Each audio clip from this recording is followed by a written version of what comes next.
Welcome to Mano 360 friends. நம்ம இன்னைக்கு வந்து மசால் வடை செய்யலாங்க. அது எப்படின்னு சொல்லிட்டு சொல்றேன். இந்த பருப்பு கடலைப்பருப்பு வந்து ஒரு பெரிய பவுல்ல ஊற வச்சிருந்தேங்க. ஒரு 3 மணி நேரமா ஊற வச்சிருந்தேன்.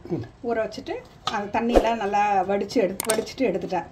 அதுக்கு ஒரே காஞ்ச மிளகாவும் கொஞ்சம் சோம்பு போட்டு கோர்ஸா அந்த இதுவாக அரைச்சி எடுத்துக்கணும்.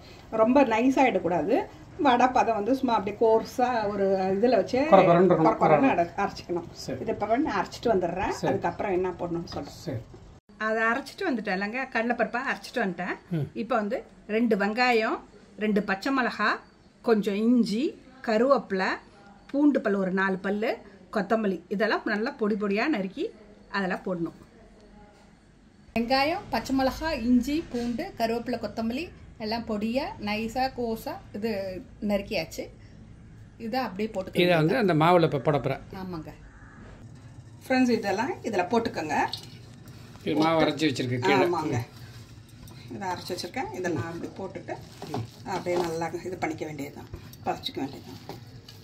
மாதிரி நல்லா பசஞ்சு வச்சிடலாம். இந்த மாதிரி கையில் வச்சுட்டு இங்கே பாருங்கள், கையில் வச்சுட்டு இப்படி பண்ணிவிட்டு இதை அப்படியே போட வேண்டியது. இதை பாருங்க,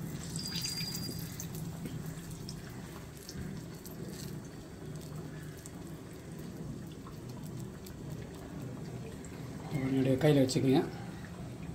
ஒரே அமுக்கு தான், அவ்வளோதான். ஒன்றே ஒன்று தான், எவ்வளோதான்.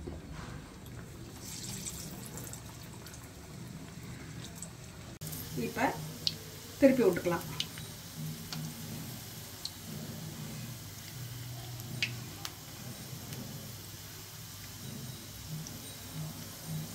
பாருங்க, நல்லா கிறிஸ்பியாக கலராக வந்துடுச்சு.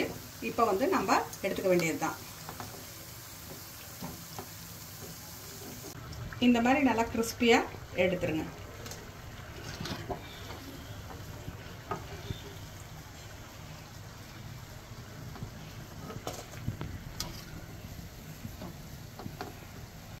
சுவையான கிறிஸ்பியான மசால் வடை ரெடி.